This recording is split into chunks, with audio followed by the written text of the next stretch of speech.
I wanted to take a moment to reflect on what Bob Jesse called the arc of lineage and of all the people who kind of allow you to be in a certain place at a certain time. And it's really interesting to actually notice when you're standing in the middle of that arc.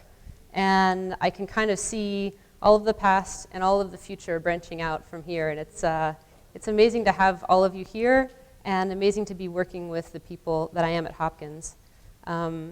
Of course, the acknowledgements extend beyond the Hopkins team. When I arrived in graduate school at UC Davis, we were embarking on this totally crazy project to take a bunch of Westerners and send them into the mountains and have them meditate for 3 months at a time. And it all kind of happened because we had a family rather than just a group of collaborators or academic people or scientists. And one of the collaborators from that study, a family member, is here, Erica Rosenberg. So it's exciting to see her. And also the wonderful priestess from my wedding came just for this afternoon. And so Sarah, thank you so much. So yeah, it's just so many people to thank, but I gotta give you guys a talk, not just a bunch of thank yous. So what does Buddhist meditation have to teach us about psychedelic science?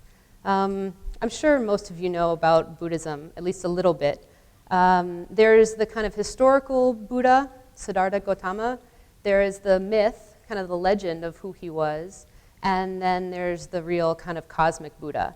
The interesting thing about Buddhism is it was just a normal human being who was kind of dissatisfied, even though he had everything he possibly needed to be happy. And he embarked on this quest to find out where true happiness is. And around the age of 29, he kind of left everything that he was familiar with and was just kind of seeking this enlightenment, this happiness. And it was actually, I think, exactly 2,500 years ago this year that he sat under a tree and said, I'm not going to move until I figure this out. And Buddha just means awakened one. And we kind of come from that ancient tradition of mind training, thousands of years old. And the kind of overarching idea of my talk is how do you take an ancient practice and turn it into modern medicine? And I think that Buddhist meditation is a success story in alternative and complementary medicine that it would behoove us to pay attention to. And I think if we want to take the ancient traditions of psychedelic healing and make them into modern medicine and make them mainstream, we have a really good example in contemplative science, and it's happening right now, and it's a big success story, and so that's kind of the gist of my talk. So meditation comes over to the West, probably in the late 1800s, but definitely in the 1950s and 60s. And it wasn't until the 80s that someone kind of came up with this idea of turning meditation into a nice secular term that everyone could get behind, and that's mindfulness. And so we can thank Jon Kabat-Zinn for kind of coming up with a term that Americans could kind of get behind. It wasn't challenging their religion. And mindfulness has now been used in various capacities for treatment of sick people, for pain, mood disorders, addiction. You might be familiar with mindfulness-based stress reduction. There's also relapse prevention. It's also been used to study mental training in healthy people. So kind of looking at optimal functioning, pushing the limits of what we consider to be healthy and well. And it's also been a cornerstone of basic science into neuroplasticity. So how it is that the brain can change in structure and function as in adulthood. I like this little graph down here because it shows that this was a study not related to meditation where people were either physically practicing piano sequences or mentally practicing the sequences in their mind. And it turns out that the brain doesn't care. If you physically practice something or mentally practice something, you get the same change in brain representation of that skill. And that's kind of a lot of how we've talked about contemplative science, trying to explain to people what happens when you're just sitting there, quote, doing nothing. Your brain is actually relearning all sorts of new habits and skills that then can be applied in other contexts. I'll give you just the example of the experience I had as a grad student working on this project called the Shamatha Project. It was kind of the brainchild of Cliff Sarin, who's an American neuroscientist, and Alan Wallace, who was born in America, traveled to Asia, and then kind of came back. So he was our bridge to the Tibetan Buddhist culture. And they kind of had this idea from the first time they traveled to India together that why don't we study normal Americans engaging in intensive meditation training and try to show people whether it's not just kind of where you were born, that you were treated like a god from the age of 2, or that you were living in a monastery with no concerns, but that normal people who had committed their lives to this very intensive mental training could change in certain ways. So we conducted 2 3-month retreats. The original study design was something like a year-long retreat, and it was probably a good idea that we didn't begin with a year, because we're still trying to churn through the data, and that's only from 3 months of worth of meditation. But 60 brave souls were willing to sign up. Actually, more than that. This was about 50% of the people who applied. And they each person came to Shambhala Mountain Center in Colorado and meditated every day for 3 months. And some of us lucky scientists got to live there with them. And we were kind of doing the marathon science mental training instead of meditation. Okay, so I don't know how many of you have tried meditation or familiar with any of these papers, but shamatha meditation is a concentration practice. I think it appeals to our sense of kind of getting somewhere, so there's a goal of trying to attain perfect concentration. And we begin with the breath, and you focus on the breath. So I won't kind of take you guys through this, because people don't really, I don't know. If you like meditation, then you're like, ooh, yay, we get to meditate. But if you haven't done it before, you just are kind of fidgeting and getting uncomfortable. So essentially, you're bringing all of your awareness to the sensations of breathing. And then as soon as your mind wanders, you notice that it has wandered and you bring it back. And you just do this over and over and over again. And something really profound happens. The more that you do that, your mind kind of settles down. And maybe before it settles down, it goes through all sorts of other things. But eventually, you kind of get to this level of calm abiding, where you have the ability to stay present in the moment and use your attention at will. So it's really simple, but you have to do it. And I kind of like this little image here. Very simple. You just sit, focus on your breath, and all sorts of amazing things will happen. These are our group of meditators. So people were either assigned to, when they signed up for the study, they knew that they would either get assigned to an initial retreat in the winter and spring of 2007, or they would be waitlist controls and get assigned to a second retreat in the fall. And so, I mean, as you can imagine, this is a luxurious thing to undertake. You have to have quite a bit of money, about $5,000, although it's cheaper than if people had paid a retreat center to do it on their own. So there's kind of a discount for being in the scientific study. But it costs a lot of money. It takes a lot of time. You had to be willing to give up 3 months of your life at different points in the year.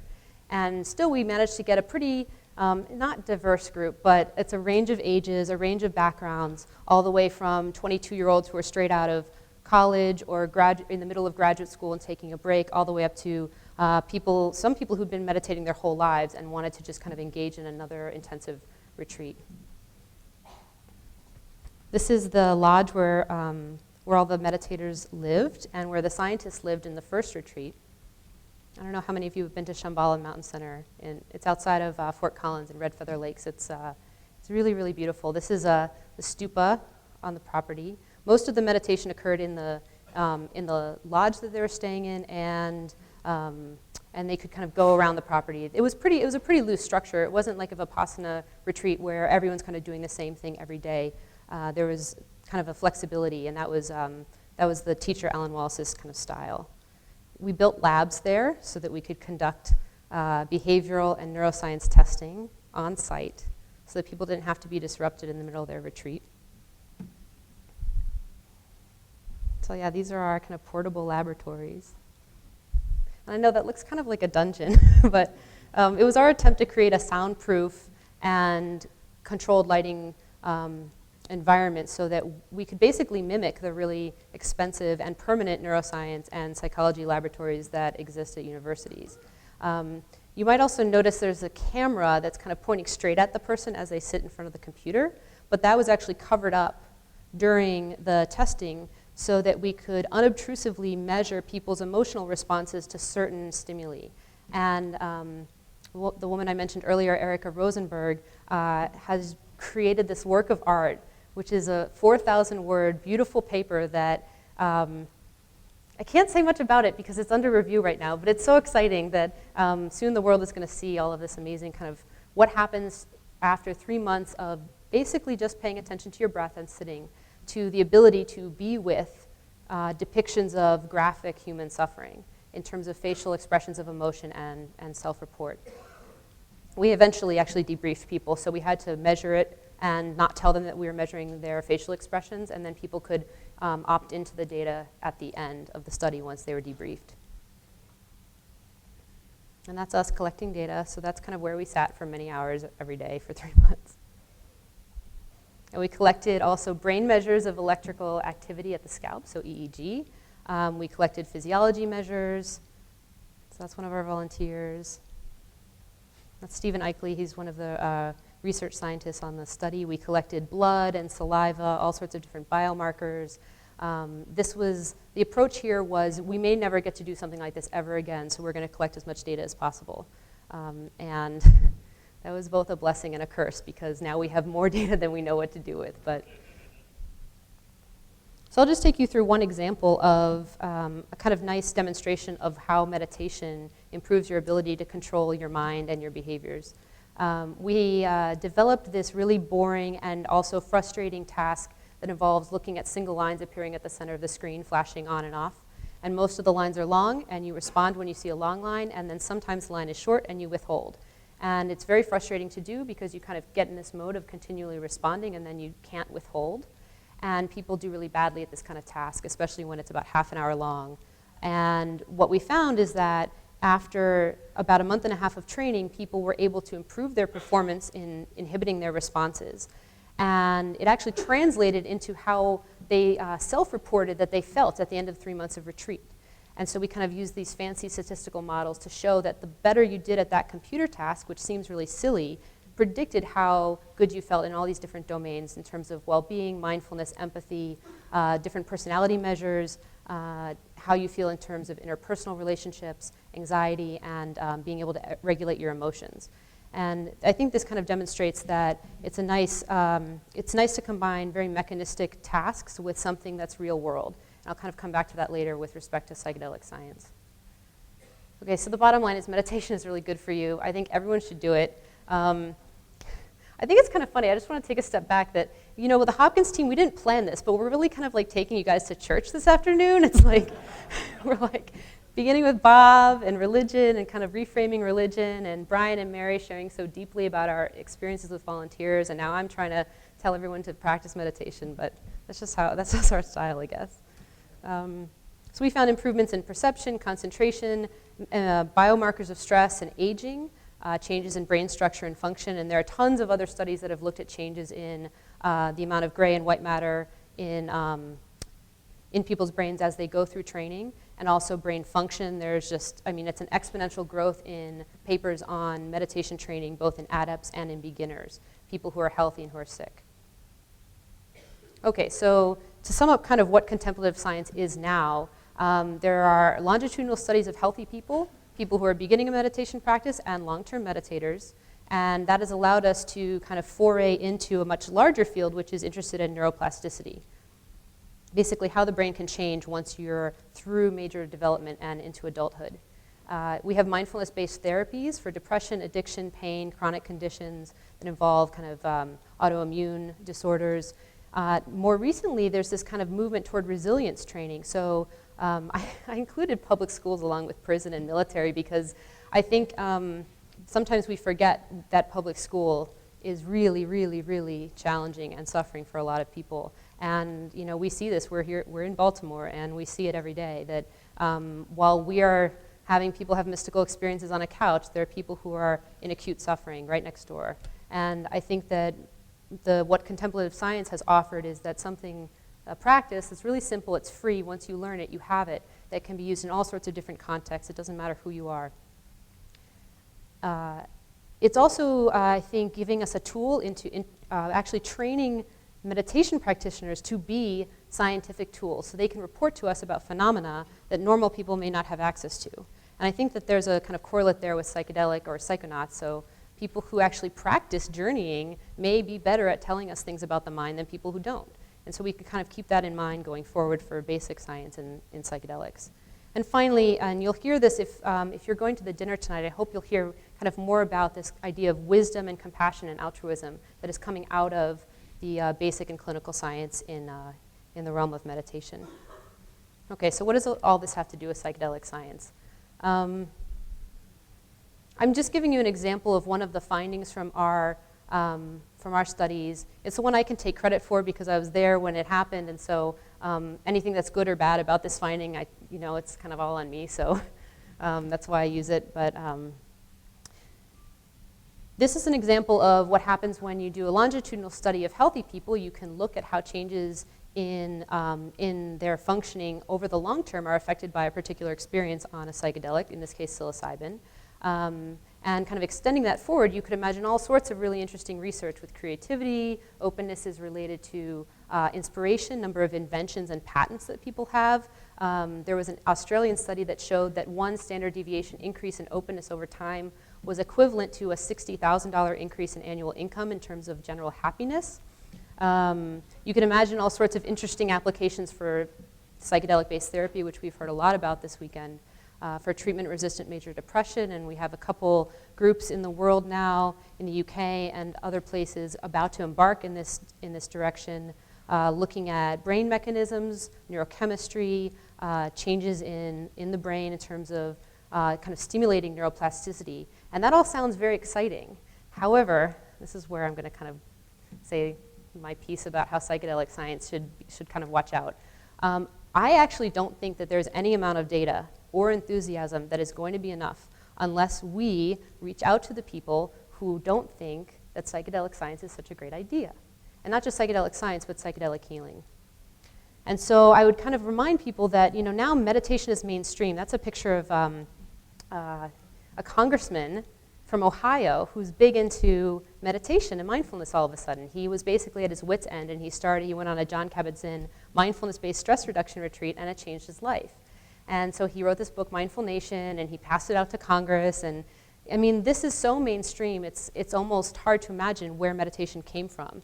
And I think it was not an easy sell at first. And I kind of came toward the tail end of meditation being accepted, but even when I was in grad school, starting in 2004, many of our faculty members and kind of fellow academics basically thought that meditation was just totally wacky, and like, why would you waste your time on this kind of study? And all the stuff about mystical experience is so powerful at the personal level and in terms of when the person goes back into society. But I think we have to be careful because sometimes it sounds really too wacky for people. And it sounds unfamiliar, it can be scary. I mean, we are all kind of celebrating this idea of not being tied to a permanent self. But most people like the idea of a permanent self. And when you kind of say that, oh, well, this kind of experience can show you that all is one, it's like, no, everything isn't one. It's me and everything else, So we kind of keeping in mind that this is the perspective that some people are coming from. And finally, I mean, this is something that is obvious, I think, and unfortunate that because psychedelics are Schedule 1, some psychedelics are not Schedule 1, but they're all basically illegal for most people to use. And illegal is assumed to be dangerous. And that's going to take a long time to change that kind of thinking, and it's just kind of what we have to deal with. So I think going forward, we can use contemplative science as a model. So we should continue with clinical trials. And that's not just, I think, getting FDA-approved medications, which a lot of people have talked about at this conference. A lot of exciting research is going on in that area. But it's kind of presenting a new model for healthcare, and especially for palliative care. Contemplative science, too, is offering a new model of health and well-being and how to approach various points along the life trajectory, especially in death and dying. And so I think we should kind of keep that in mind, that we may not just be suggesting new medicines, we're suggesting a new model. Longitudinal studies in healthy people, I don't think we can forget how important basic science is in this whole enterprise. The idea, so Obama just had this brain initiative, and the public loves to see brain images and think about, oh, I can just change my brain. And it's not something that's wrong with me, it's just I need to kind of repattern and rewire and train my brain. And doing studies with healthy people can help to show that, especially with psychedelics, as well as contemplative science. And I think we should look at both beginners, so people who are hallucinogen naive, and adepts. And I'm using the term adept. I mean, this is maybe a little bit sacrilegious depending on your take on Buddhism, but we kind of court monks and adepts into the lab and people who've dedicated tens of thousands of hours to sitting with their mind. And we don't have that same kind of respect for people who spent tens of thousands, well, hopefully not tens of thousands, but hundreds of hours journeying with psychedelics. And so I think that maybe there's a kind of shift in perspective in how we respect the different members of our community who are willing to take these journeys, even if we're not, or especially because they're illegal, so they're kind of taking a risk. And this is kind of a preachy part, but I think that contemplative science has been really successful because the people who practice meditation continue to show society how they are helping. And there is a very strong ethic of compassion and service. And you know, when you're just kind of sitting with your own mind or journeying on psychedelics, it can seem very self-centered. And I think there's a risk for narcissism and elitism of, you know, kind of I know everything and I'm just kind of saving myself. And in particular Zen, the approach is we sit so that we can be of service. And I think that we can kind of think about that related to the adept idea is that we trip so that we can be of service. And the better role model that you are in society, the better this will kind of help the whole psychedelic science movement. This is not a new idea. In 1996, you know, kind of combining psychedelics and contemplative science, Joan Halifax, Ram Dass, other Zen teachers, Jack Kornfield, got together and kind of said, well, you know, are psychedelics a help or a hindrance in contemplative science? And Jack Kornfield said, I see psychedelics as one of the most promising areas of modern consciousness research. I would not be surprised if at some point there comes to be a useful marriage between some of these sacred materials and systematic training or practice. So we would do well also to take kind of the training manuals and all of the work that has been done with contemplative science and consider how maybe they've provided a nice platform and psychedelics provide a nice fuel. And we can kind of merge those two together, and I think it'll be mutually beneficial. As Brian and Mary talked about, if you were here earlier, psychedelics are actually really good contemplative tools. So they teach you how to be here now. Maybe not without a lot of struggle, but most people kind of get to a point of being in the present moment at some point in their sessions, at least in the sessions that I've seen.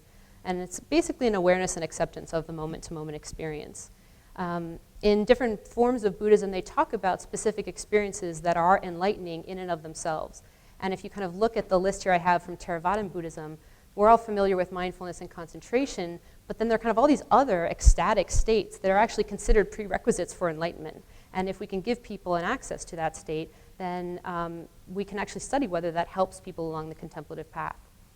And kind of going back again to the lineage, Leary and Alpert, who became Ram Dass, and Ralph Metzner, put together actually a kind of really nice guide for psychedelic experience.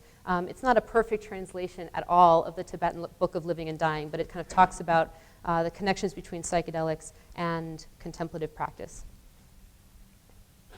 I would also suggest that a lot of people, I've learned kind of being with long-term meditators and watching people go through retreat, that you can actually meditate a long time before you learn how to let go. And you learn how to accept your inherent impermanence and interconnectedness with the world. And I think that psychedelics can serve as a tool, beginning meditators, middle of the path, even long-term meditators, to kind of test your assumptions about your own practice. And I kind of like, I mean, you can read this quote. This kind of sounds really hardcore, but I mean, some people I've met have had experiences like this, where they come face to face with this fear. And anecdotally, speaking to meditation teachers, sometimes people who have experiences with psychedelics are able to be familiar with that kind of state in their meditation and move through it. At Johns Hopkins, we just completed a study of beginning meditators who started a meditation practice and also received psilocybin, and Roland Griffiths will be talking about that tomorrow. I'm not sure what he'll say because I've been blind to the study design since 2009 when I joined the team, so I'm actually really excited for his talk tomorrow.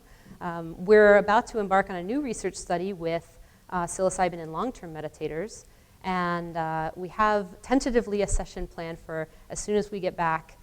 These kinds of things take a long time. I'm not sure how many people appreciate how long it takes to get a psychedelic research trial going, but there's kind of a lot of paperwork, a lot of bureaucracy. It's all very necessary at some level, but you know, by the time we actually run a volunteer, we've probably been thinking about the study for about 2 to 3 years, if not much longer.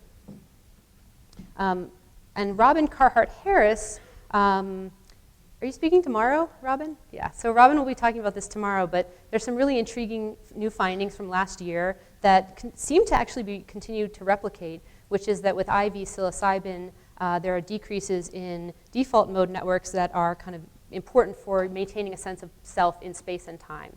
And my friend Judd Brewer at Yale had found a very similar pattern of brain activity in long-term meditators when they were meditating versus at rest. And when Robin's paper came out, Judd called me immediately, and he said, it looks like the exact same figure from my paper. And Judd's not the first person who's found that. There are other papers that have found something similar. And so we're kind of thinking about ways to test the overlap and differences between a selfless state on something like psilocybin and a selfless state during meditation. Okay, and finally, because I'm just out of time, I want to bring us back to this idea of meditation turning into something like mindfulness. The interesting thing is once you give people a hook, you don't actually have to get rid of any of the other stuff. It's just simply a way to make a connection. So right now, the contemplative science field is actually finally moving beyond this idea of, oh, it's just mindfulness training, it's just concentration training. And we're actually starting to reinvestigate some of the more kind of mystical, religious, ethical practices that originally came over with meditation from Asia. And so there's also been a lot of debate. You know, did Jon Kabat-Zinn do a disservice by taking a religious ancient tradition and turning it into something secular? And I don't think so, because I don't think it would have been possible to as quickly get Americans on board with the idea of sitting with their mind if they didn't have this hook of kind of this secular, very neutral sounding mindfulness term. So I don't know what the hook is for psychedelics. You know, there are limits to the analogy with dreaming, but it works for a lot of people. You know, people who haven't had altered states of consciousness, dreaming is sometimes the only thing that they've had happen to them that is dramatically different than real life.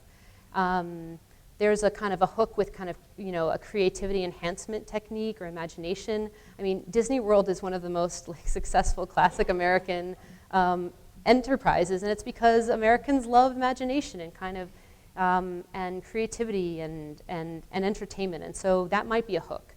Awe and wonder is a little bit more challenging, but kind of people I think like the idea of wonder. You know, being more wild in the wilderness, rites of passage. You know, as you kind of go down this list, we get to, oh wow, you just saw dying. That's scary.